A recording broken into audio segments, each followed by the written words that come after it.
every time. Hint, Li-Ming, Sergeant Hammer, pretty good. And also Vala, Artanis, and Nazebo to have the race on the Immortal. Also the poke. I hope we see some Artanis, because we got a little bit shafted on that one earlier. We did not get to see it, so. Yep, instead we saw Sonya coming out from Dami. Which was pretty cool, in retrospect. With that first ban, GG. I think Tempest will still keep Falstad and try to go MVP. Like, they were keeping Falstad even in Spider. Even in BOE, they can have Falstad for the safety and also for engage even. Yeah, it seems like that's kind of the way of the top teams right now. By the way, Nazebo's perfect record of today shattered by that last game. That's true. Also, the reason why I thought of Li-Ming, there we go, Li-Ming even banned from the beginning. Li-Ming ban gives more power to ETC softly because the Wave of Force can just cancel Mosh very easily. That's true. Something that was just very common. It was way too common that we didn't go over too much. Yeah. ETC definitely less common on this map now because of his changes to his Rockstar passive, but yeah, you're absolutely right. This does empower an ETC pick. I don't think it's first pick material here. I would love to see the Falstad pick here. Get Brave. Wu-Jay is so good on the Falstad. Just get Brave. Take it here and just say, I want to have the extra pressure. I want to have the extra soak. I want to be ahead in talent tiers. I want to have these windows of time granted by the global presence of Falstad, the engage potential. But I think right now the question is Zeratul. Do they want to take Zeratul and try to red Falstad if it's taken from the other side? And good. He's going to have some good time on that Zeratul. Oh, yeah. Was a good pun, G-Clef. It was intended. Intended for sure. Yes. I always wondered why Zeratul has so much shoulder armor specifically. I guess it's because when he spins around with his side blades, you know, his shoulder could get hurt and bumps into a tank or something. Maybe it uses a lot of shoulder muscle and he's built into it. This just is the questions that'll never be answered. Like, I'd have to talk to the art team about that one. Or the like, designers also. But there's just some weird unanswered questions. Like, Rhaegar can turn into a wolf, but he wears a wolf mask. I'm like, well, you're already a wolf. Like, it'd be like me wearing the... You're a wolf. It'd be like me wearing a mask of myself. Like, I'm like, oh, okay. Aha. You answered yourself. Great job. It's going to be Hammer comes out here. You obviously, when Li-Ming is removed, you do want that extra poke, and Tyrael makes it tough to dive onto it. When Tyrael's removed, we've seen Arthas used similarly on the defensive. We also saw Zeratul taken away, so Tyrael will be likely to be on Modern Life, fitting him right into the role. They do not want Tyrael to be taken away, and also sign on that ETC on game number 1. This near perfection with those body blocks and power sliding in, picking off targets. There are a lot of heroes that are really good on this map that are empowered by Tyrael, like Greymane, Artanis. So, just really top-notch pick here. GG, what are they going to take? I mean, in terms of the poking damage that's already been kind of stolen from them, they could go down to the Zebo path, but they want the ETC instead, as you were talking about, with no wave of force. The mosh pit is going to be strong. We've actually seen some aggressive moshes today. As Jaehyun is the guy on Malfurion, you do not want to let him on that Malfi. We could see a damage choke attempt here for Tempest. They could ban out the Nazebo, for example, and then go into a Tychus pick. Whichever they're not picking, they can ban out the other damage, and GG will have a harder time picking one. This starts to feel like a Lucio comp for Tempest, where they just run Lucio and try to choke out good damage from GG. We saw that combo happening, Sanctification first, or Sound Barrier first, and the other one later. The Falstad ban comes in, so that's going to be their choke out of the damage. There's also utility block here. I think this means we see... I think it's also because the Gush, they want to go dive in with the Lucio, exactly what you talk about. You want to dive in, you don't want that disengage tool to be on the other side. I think it's just an easy Tychus Lucio right now for Tempest. Save the 5th pick for flex. If they want to go for longer, I think Nazebo fits in fine too for even more poke. I feel like if you if you give Nazebo to GG, it doesn't. Oh, they're gonna go for the Muradin first and save the last pick for Lucio, or potentially that Karzim. I feel like if GG takes Nazebo now, it just doesn't feel very terrifying to me. You know, I look at this and I go, okay, well, you have this slow damage, but you have no race potential whatsoever. You have very limited poke, and your engage with Zeratul is gonna like hurt somebody really bad. Then the Zebo's gonna try to also get into range to finish him off. They don't have good range damage because of the choices they made. The Zebo is the last real damage option. Were they gonna run this with Lunara? I don't think so. That's a little bit of a scary situation now. Maybe they have to go Nazebo or Tannis, and it's like, I don't really know if that's gonna be enough either. You don't have a real traditional range DPS if that's the case. I think that GG has kind of drafted themselves into a corner. It all goes back to the Li Ming ban, which gave Tempest the opportunity with their early priority of Hammer to zone out the damage. And now there's just not a whole lot of good options, so we're going to see a weird lineup of heroes coming in here. It could be the Grey Mane. It's going to be Cassia. And that's... Cassia's similar to Grey Mane, that she's not a traditional ranged assassin. She can poke and she has ranged attacks, but less range than normal. And her big combos and her aggressive attacks are going to be all melee. So GG has almost no range poke, no big damage here. I don't think this is going to work. I think it was one of the better options they could have had with Cassia. They do have range damage, somewhat. And they also have some poking against the back lines of Sergeant Hammer and Taika's coming around. I think it's definitely going to be Q at level 1 for sure with the situation that they put themselves in. Or they can either just go in with ETC, just dive in, and Ragnar's pop that Molten Core on the side. They try to just fight it out and win the damage. I think it's just really now considering between the Karzim and the Lucio. I feel like with not a whole lot of range, Karzim is a good choice here. There's the Wolverine. Yeah. It's like both draft. Solid, and of course a little bit more questionable on the GG. They can also dive in, and I think it's going to be a clash for sure. Well, I highly favor Tempest chances here. They prioritize range damage with protection, Tyrael, Muradin, to help them defend these heroes. They don't have a great combo or anything like that, but they just have all the tools they need to win the Immortals and win team fights. That's something that GG has neither of. And I'm not entirely sure how this Cassia is going to fit in when there's Tyrael protection on the side of Tempest. As we go into game number 2 on BOE.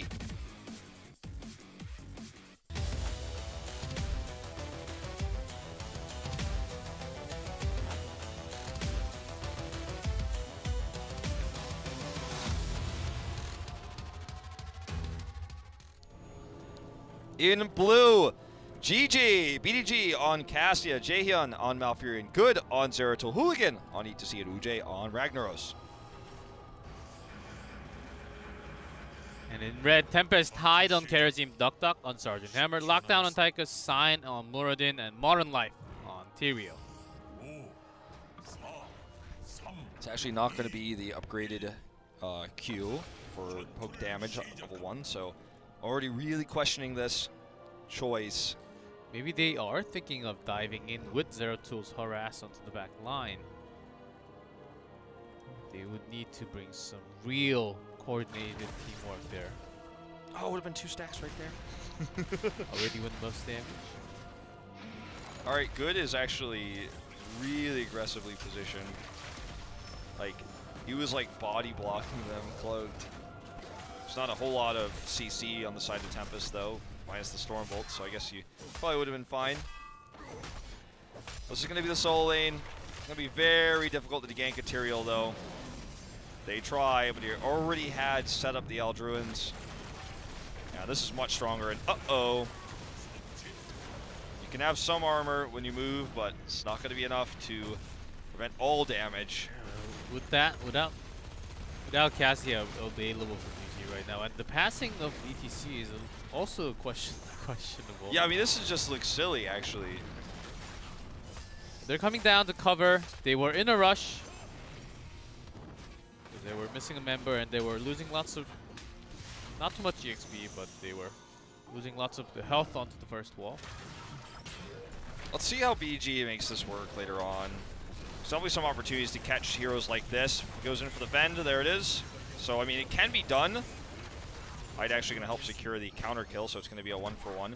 It's going to be really strong against Sergeant Hammer when she's sieged up. You drop down a few Qs, you poke. Ragnaros also could drop down, say, a big Sulfurous Smash, and then you go into the Defend to finish them off.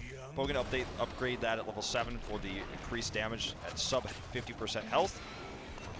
And obviously, you know, Cassia versus Immortal, the Defend is like pretty okay, but it's just, I feel like no real options, and this one doesn't feel that great either. Big blind, that's one of the reasons why she's good, but alone, I'm worried about the damage output. Sign is going to just barely escape, it looks like here. The same would be true of Good. Not enough range here. Hyde gets the dash on the lockdown. The brothers escape together in Hearth in unison. And meanwhile, the Tempest has been putting off all the damage onto the Immortal to make it about even. Still a little more damage done from GG. Yeah, actually ended up being okay. This will be a race for sure. Okay, that's actually a lot of damage done to Duck Duck, which actually puts him out of the fight because Cassia will kill him, will close the gap there. It's actually going to be a 1 Immortal here for GG, it looks like. It's pretty close. It's actually a little bit of tanking coming out from Sign to try to stop it. It's 275, just barely won by GG. Looks like Monolife was like, wait, who won? Let me put an Aldru and I'll check. Very close. Just in case. Just in case. Yes, and also having Charism helps on the race a lot, especially after 16. We have been seeing Charism lots of times as a support slash the melee damage aggro, and lots of melee damage after 16. And Cassia with that blind will also help that damage from not coming out. Yeah, I mean, it's definitely going to empower the Immortal for sure, temporarily. Monolife just soaking up here in the top lane. Even going for that blind build at 4, so. Yeah, we've seen this a few times. Cassia's only been played, this is our 4th game, I believe, in HGC Korea. Third or 4th since yesterday, so. Yeah, I mean, you can see, like, basically she does not care about Tychus' damage. Like, not interested even in the slightest. Gonna commit in here, actually. There's so much CC on the side of GG. Lockdown's gonna go down. There was a big, not just CC, there was a big line coming out, and so Tychus and Charism's damage was ignored a lot of the time. You could see that once it was done, though, it was a big problem. But look at this. I mean, they are winning these fights. Just crushing it, actually, after that fight started to go badly. Tempest had a lot of confidence to stick around there, but unfounded, perhaps. This Sign is going to take the long way home. And GG's actually trying to spot him right now. This is so funny. They just didn't know. They're like, what? Did he get a Hearth off? Yeah, luckily the wave was not even close to him, so. I think they probably got vision of him when he went past the gate. I'm not even sure, but they were just like, oh, okay. Well done. They bought a lot of time for Tempest. Yeah, now they're going to get this camp faster than GG, so the timing much better now for Tempest. It's going to be a good trade in there. Tempest already has their siege ready on the bot lane.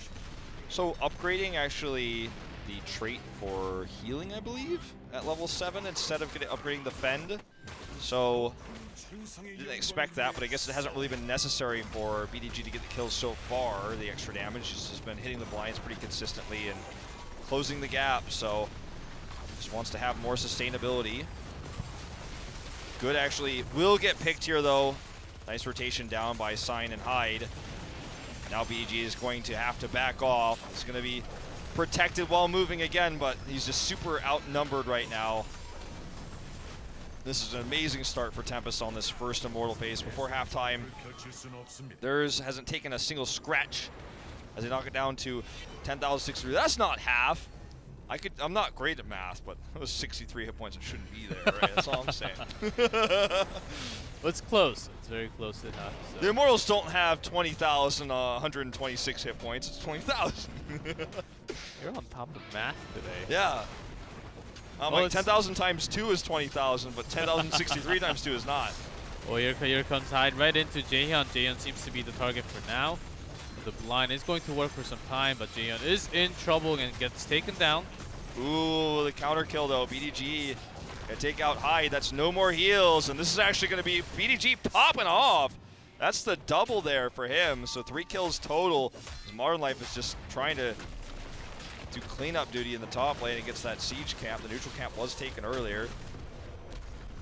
What a back and forth this has turned out to be. But consistent Immortal wins for GG because they've been getting the team fight wins. And, you know, this is something that usually doesn't happen on this map. Usually the better Immortal comp eventually wins it on slow and steady, and the team that's diving always feels like they're forced to make things happen. But for GG, they have been able to make this happen over and over again. Not going to go for the Valkyrie, actually going to go for the orb instead, the ball. The ball of lightning. Will be tough, and also when Cassia dives right in, it will bounce off multiple targets, so it will do a lot more damage. Level 10's up, obviously, versus none for Tempest right now. The rogues we mentioned are very terrifying for them to deal with. Modern Life is soaking in the bot lane, trying to make that happen. Looks like Sign was stalling sometimes before Uj came up. Still no 10, no minion wave. Tempest is going all the way back because Ragnaros is up there, and Molten Core could be very threatening to the entire team. There's the tick EXP. It looks like Modern Life's going to stay bot. It is BFG. Wow. So BFG, and I imagine it's going to be 7-sided then. They want to have the burst. Gonna go dive in, burst, dash in, and finish off with the BFG. That's what they want. It's actually such a cool exchange there. Very well done by Modern Life, timing that shield out with the Void Spike. Oh, Mosh Pit interrupted though. Sign is going to have to leave here. The ball is bouncing. They need to split up. Oh, so Furious going to secure the kill. GG. I'm not saying this game is over, but GG is killing it with this comp. Really well versed. It seems like Tempest is just not practiced against it. The ball there doing so much extra damage. There's Modern Life's Sank though as he does finally rotate up to make this a 2-for-1. Well, the 3 as Tyrael does get taken out. Oopsie daisy. Just one more stack onto Modern Life. This is not a clean game by Tempest by any means. I think they're underestimating the damage that Tassie could actually be put out. I mean, I understand the idea with this one too with the BFG, but that was risky. Right onto the dash. Here. Trying to get some more damage onto them. They really want to continue this chase. They want to make sure that GG gets punished for how long they stayed there on the keep push. Hyde is taken out. Will Good get out? He just barely does get killed there. Looking for the pick on the sign. Unfortunately unsuccessful. This is all done without Sergeant Hammer as this power slide dodge was critical for Sign to survive. Modern Life now just going to go for some more soaking, but GG is making this comp look absolutely doable. And I feel like Tempest is not respecting the Cassia. I feel like they're not hiding back enough and just outranging her. It's difficult, again, with the heals that she has coming out and also the, you know, her trait where she's moving, she has armor, so reduced damage against basic attacks. That's right, and it is actually GG that's diving into the siege tank and also the Tychus, so it gives less space for Tempest to do free damage, and especially Sergeant Hammer should be far away from the fight doing damage just like now. But even Tychus gets blinded again. Ragnaros does fine. Duck's positioning with that meteor. So all they have to do, all GG has to do is defend, try to get some picks, and that's how win the team fight first, and then just go for the free immortal. That's what they have been doing the entire time. And it's really rare to see a circumstance like this where this works so cleanly. They always took one early edge in the fight, and then from there took the immortal, or you know, got not more than just an edge. Sometimes it's a total wipe. Take the immortal. They have this lead now, so they always get the advantage in talents. They had heroics first, and it's slow and steady wins the race right now for GG. That's their plan. As Tempest tries to disengage here, no sanctification. It's interrupted before he can cast it. The BFG is going to secure the kill onto Ragnaros, but will they be able to disengage here? Good with the Void defensively here. I think he should actually get out. Oh, nope. Hyde's got the dash before he can cloak. Shown off screen there. Cassia doing a lot of damage. Perhaps going to grab the kill here. And the blind onto Tychus. It's going to be a 3 for 2 so far. As Hooligan and BDG are on the retreat. I think BDG should be able to get out. Hooligan, on the other hand, not going to be as lucky. However, the mosh pit comes down. Their turnaround here. Looking for the Ven kill. Unsuccessful initially there. Finally, we'll get that last bit of damage done. Buying a lot of time on these respawns. That could have been amazing had there been anybody else there for the more follow-up damage.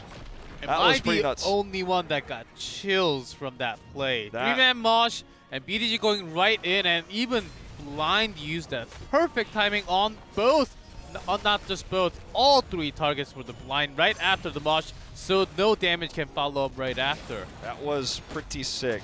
If you're the only one who got chills, people need to go back and re-watch. I got that chills. Was some crazy Mosh and Cassia action right there. Got chills all through my body. So the big power slide sign seems to be having lots of trouble staying in that front line as Muradin. Sank is available now. See if he can find an opportunity to use it. This is the time for Tempest. Mosh still on cooldown, long cooldown actually. Void is available in 10, and also Twilight Dream. Now, there's a small window of time here for them to invade and take this Immortal. Coming in, Modern Life is actually the one who's stunned here and rooted. Now on cooldown, Twilight Dream is almost ready. Goods coming up, looking for the Void. Actually doesn't see it there, doesn't get the opportunity. The ball will actually take out Duck Duck though, as BDG is showing us how to play Cassia. On fire today, and Good is just having some flashy moves onto Lockdown, and Lockdown will actually find himself in the danger zone. Oh, look at that power slide as well. Just a temporary save here for Hyde. Hyde, can he actually survive that? What a play! He got out, but Good's on the chase. There's the spike for the kill, and that's going to be 3 down for Tempest. Sanctification not enough to save them in that last fight. And this might actually be a keep coming in here. They have a lot of fort health, actually. I spoke too soon on that, but decently shielded Immortal. Ujay's going to split soak here. They do hit 16. This could be a keep wall, but not a keep itself. Yep, but now with all the bigger heroics available and the ball, just have such a short cooldown. She has been using it every single team fight. Yeah. And with this 4th down, they can go into Mosh. They can not Mosh. Molten Core and Wujay can put off some more damage onto the wall or even onto the keep. Here comes the push. Good already on the harass route here. It's healed immediately. It's full health despite all that damage coming out. Stormbolt and the grenade. Shield's still up on this Immortal, so it's got the ranged poke. They're looking for that keep. All right, here we go. Odin popped already. They want to look for the hard engage. BDG just leading the charge up here with Hooligan for the power slide. Molten Core is the follow-up once this goes down. Wujay is already in position. Looks like they're going to retreat instead. So much damage onto Sign here. They're just going to let this go and back off. There's no reason to Molten Core here. They don't have an objective to take. There's no way they can core from this. Good is just spotting as a word. The spot Sign, and he is caught. Does pop that avatar for survival, but that's not enough. So much burst there. Only Sulfuris used. Perhaps not even necessary there. The target selection and coordination of these fights for GD is incredible. Sanctification totally wasted here. Modern Life does escape, but that's a long, long cooldown, and had perhaps he's looking for more. Yeah, had he perhaps played a little bit more carefully there, it wouldn't have been necessary to use it to save himself, but now it's on a long cooldown for the next fight. Looking coming in. Look at this. They are just isolating targets and ripping them off the map. Perfect placement of the route. Tychus had no way of getting out of there, or he would have died even if he went around that route. There's a blind connect and the Void Prison to stall the... Wow. It's perfect team fight coming out from GG. Good's very low though. Yeah, she goes teleport in and blinks away and comes back with the Vorpal. He dodged Duck Duck's auto attack there. Duck Duck is so low, but he still wants to fight. It's actually a madman right now. Sign is going to go down. This may actually be game. With that Molten Core, I think they are going They're for looking the for core. the kill. They're looking for the kill onto Hyde. They find him, and that should be game. Tychus respawns. Immediately will drop the Odin. He and Duck Duck are going to work as fast as they can. But as mentioned, the Molten Core is going to be too much. Duck will be taken out immediately. And they are going to core here. Lockdown trying what he may, but it's not going to be enough. That is going to be game number 2. Going over to GG, we are going to a game 3 with a tie score, 1-1. As they look to finish off the core. Nothing can stop them. And Cassia, solo range DPS. BDG made it happen. Very well played. Well played indeed. Didn't even know Cassia was that strong before we watched